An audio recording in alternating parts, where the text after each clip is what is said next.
सरकार, मनको कुरा खोल्न दे सरकार।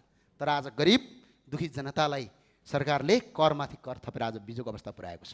आफ्नो सम्माननीय सभामुख महोदय, मान्य सदस्य भनाइ छोट्यौँ। मैले सकिहालेँ।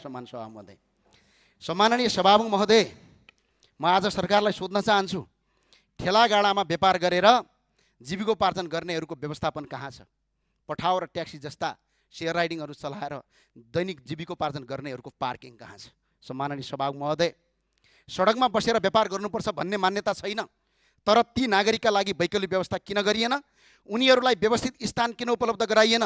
जीविकोपार्जन गर्ने वातावरण किन सिर्जना गरिएन?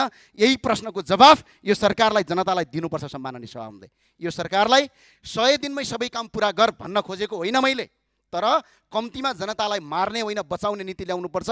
दुर्भाग्यवश सरकारले जनताले पाउँदै आएको गरिब दुखीले इन्सुरेन्स बिमासम्म कटौती गर्यो 100 दिनमा। सम्माननीय सभामुख महोदय, त्यही भएर सम्माननीय सभामुख महोदय, सरकारलाई सबै 100 दिनमा गर्न आऊ भन्न आएको होइन, तर हिजो स्थानीय सरकारको प्रमुख हुँदा काठमाडौँमा गरिबलाई बाँच्न गाह्रो भयो। आज त्यसको परिणाम हामीले भोगिरहेका छौँ। सम्माननीय सभामुख महोदय, त्यो भएर सरकारलाई विनम्रता गर्न चाहन्छु, हिजोको सरकारले जनताको कुरा सुनेन, जनताको कुरा बुझेन